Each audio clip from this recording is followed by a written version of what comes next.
Aéroport international Félix Houphouët-Boigny, ce samedi 13 mars 2021. Yolande, l'épouse du Premier ministre Ahmed Bakayoko, qui descend l'échelle découpée, fonce directement sur le président Ouattara, se lance dans ses bras. Le mouvement discret des mains dans le dos traduit la gravité de l'instant présent. Les deux restent sans voix, mais on pourrait leur faire dire les propos suivants. D'une part, papa, je reviens sans ton fils vivant. Et de l'autre, ma fille, sois courageuse. Dieu a donné, Dieu a repris. Longue étreinte silencieuse. Des sanglots qu'on tente d'étouffer traduisent l'intensité de la charge émotionnelle. Une famille qui était loin de s'imaginer que c'est dans une telle atmosphère qu'elle accueillerait son chef à son retour au bercail après les soins médicaux.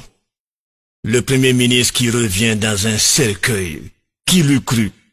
Monsieur le Premier ministre, voyez-vous le coup de massue que vous assénez au peuple ivoirien, avec à sa tête le président de la République, effondré, entre deux femmes exceptionnelles. À sa droite, une grande dame, Dominique, qui, suite au décès du Premier ministre, a écrit dans un tweet, je cite, « Ahmed était un homme au grand cœur, affable et sociable. C'était des rassembleurs, aimés de tous, avec un charisme exceptionnel. » Fin de citation. Quant au président, suite au décès d'Ahmed, il avait parlé, je cite, de son fils et proche collaborateur. C'était un grand homme d'État, un modèle pour notre jeunesse et de grande loyauté. Fin de citation. À la gauche du président, Yolande, l'épouse de l'illustre disparu, dont la vie vient d'être brisée par cette disparition. Maya sur les jambes de sa mère, maman qui lui susurre, ma fille, papa est parti chez son Père céleste.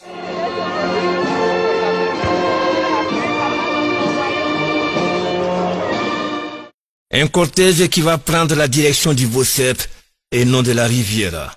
Ahmed Bakayoko change ainsi déjà de demeure terrestre. Et Dieu, pourquoi, oui, pourquoi, si jeune, Ahmed avait la vie devant lui.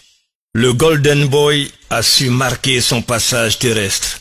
L'unanimité est faite sur la réussite de sa vie, le prototype même du self-made man. Il a su s'imposer par son travail. Le monde politique lui tresse des lauriers.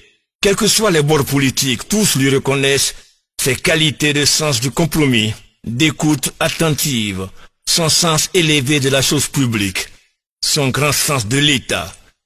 La religion occupait une place importante dans sa vie. Il s'était d'ailleurs rendu à la Mecque avec son dévancier Amadou Gon Coulibaly, qu'il part retrouver auprès du Tout-Puissant. Que dire de sa générosité légendaire? Ils sont légion, nombreux tous ceux qui ont bénéficié de ses largesses, sans tenir compte des clivages, des classes sociales. Les jeunes lui doivent beaucoup et aiment s'identifier à lui.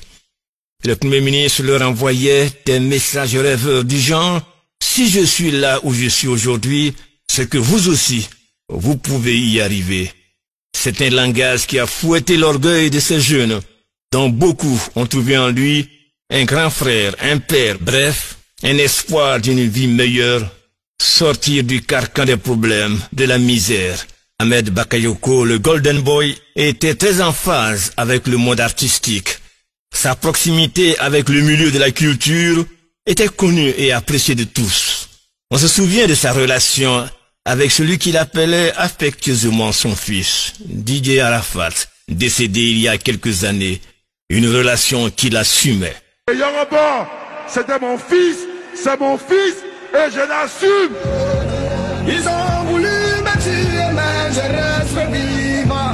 Les gens m'ont critiqué, mais tu es ministre, tu es ceci, et puis tu es avec un petit artiste, mais ministre, oui, ça n'empêche pas d'avoir un cœur et d'aimer une valeur sûre de l'Afrique. Je l'assume. Le Premier ministre s'en va ainsi, laissant meurtrir son père Alassane Ouattara, sa mère Dominique Ouattara, deux personnalités qui ont donné un cachet particulier à sa vie et ont contribué à forger sa stature nationale et internationale. Que dire de sa famille biologique, notamment son épouse, ses enfants? Une famille qui faisait envie, qui donnait à rêver. Une grande complicité les liait. Yolande, sur quelle jambe allez-vous désormais vous asseoir? À quel coup allez-vous accrocher vos bras? Ce geste porté délicatement avec art à vos lèvres par un connaisseur. Ce sourire ravageur qui a fait fondre le cœur du Golden Boy. Tendre témoin de la vitalité de votre amour, cette tendresse à fleur de peau. Les lois de l'attraction en marche. La séduction fut instantanée, immédiate. Elle a été concrétisée en ce grand jour où vous avez tous les deux dit oui. Oui pour le meilleur et pour le pire. Hélas, 1000 fois hélas, le pire est survenu au moment où on s'y attendait le moins. Monsieur le Premier ministre, vous partez avec le sentiment du devoir accompli. Bonjour et adieu, Monsieur le Premier ministre.